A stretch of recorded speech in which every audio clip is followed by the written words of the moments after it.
तो दोस्तों इमेजिन करो एक रात आप फैंटेसी नॉवल पढ़ रहे हो, सिविल इंजीनियरिंग की लाइफ से थक के आपको आ जाती है नींद, बुक गिर जाती है हाथ से और सुबह आप जागते हो।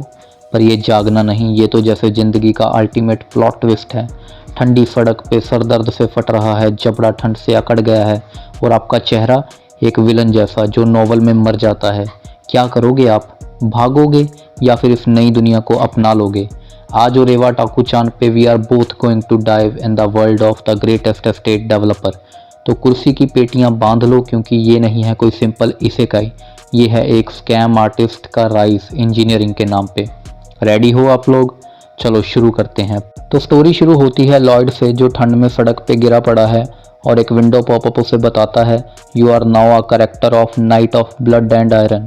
और ये वही बुक थी जो हमारा एमसी रात में पढ़ के सोया था। और फिर लॉयड बोलता है is this one of those web novels जिसमें आप किसी को पोजेस कर लेते हो, वो भी एक दूसरे वर्ल्ड में। इसका मतलब मैं अब एक दूसरी दुनिया में आ चुका हूँ। और भाई लिटरली इस टाइम पे इतनी ठंड पड़ रही है कि ठंड की वजह से इस बंदे का जबड़ा तक अकड़ चुका है। इतने में ही एंट्री होती है इस नॉवल के मेन एमसी की, जेवियर असराहन की, जो एक नामी स्पोर्ट्समैन बनने वाला है फ्यूचर में। और इसने भी पहले एक अननोन नाइट की तरह ही स्टार्ट किया था, एक कंट्री के लॉर्ड के लिए, आर्कोस फ्रंटेरा के लिए, जो कि असल में लॉयड फ्रंटेरा का असली बाप है। और तभी हमारे एमसी को रियलाइज़ होता है कि वो लॉयड फ्रंटेरा एस्टेट का सबसे बड़ा लफंगेबाज, शराबी, आलसी, लड़ाई झगड़े करने वाला, जिससे सारी एस्टेट नफरत करती है, उसकी बॉडी में आ चुका है।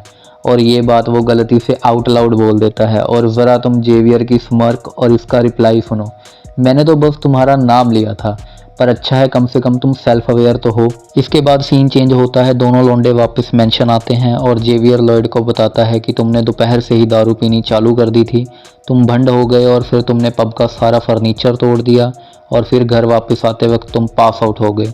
और भाई ज़रा तुम इसकी बात सुनो, यहाँ पे तुम भले ही नालायक निकम्मे हो, बट स्टिल तुम उनके बेटे हो। अगर तुम रोड पे अकड़े हुए जबड़े के साथ मरे हुए पाओगे तो उनको भी बहुत बुरा लगेगा यार। और जेवियर के जाने से पहले लॉयड उसे पूछता है कि हमारा फैमिली का बहुत ज़्यादा कर्जा है, हम बहुत ज़्यादा डेप्ट में डूबे हुए हैं ना। जेवियर बोलता है ये भी कोई बात है पूछने की। और फिर जेवियर के जाने के बाद सूहो किम खुद से बात करता है और बोलता है मुझे सब पता है स्टोरी में क्या होगा, क्योंकि कल रात ही मैंने लास्ट चैप्टर पढ़ा था इस नॉवल का। ऑफ कोर्स मुझे पता है लॉयड के साथ क्या होगा। पहले पार्ट में बैरन एंड बैरनेस एक बुरे कॉनमैन का शिकार बनेंगे और अपनी सारी लैंड सब कुछ खो देंगे, फिर दोनों खुद को ख़त्म कर लेंगे। लॉयड एक भिखारी बन जाएगा और सारा दिन शराब पिएगा और फिर खून की उल्टी करके मर जाएगा।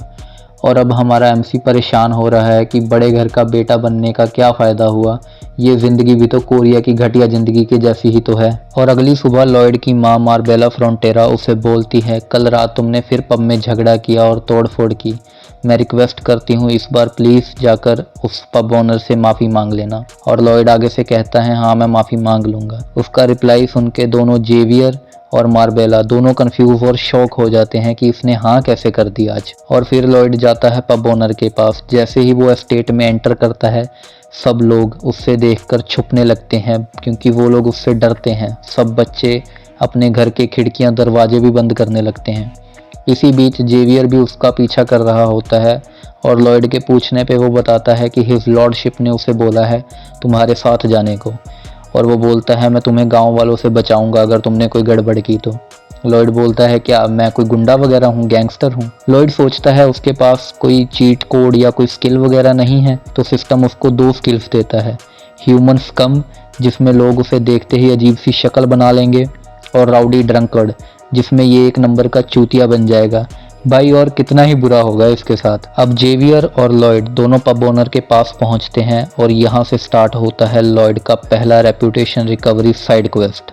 ओनर की शक्ल देख के ही समझ आ जाता है ये बंदा बिल्कुल भी खुश नहीं है लॉयड को देखकर। लॉयड ऑकवर्ड सी स्माइल के साथ अपॉलॉजी देता है, पर उसका बॉडी लैंग्वेज एकदम ऑफ होता है और यहीं पे सिस्टम स्क्रीन पॉपअप होती है।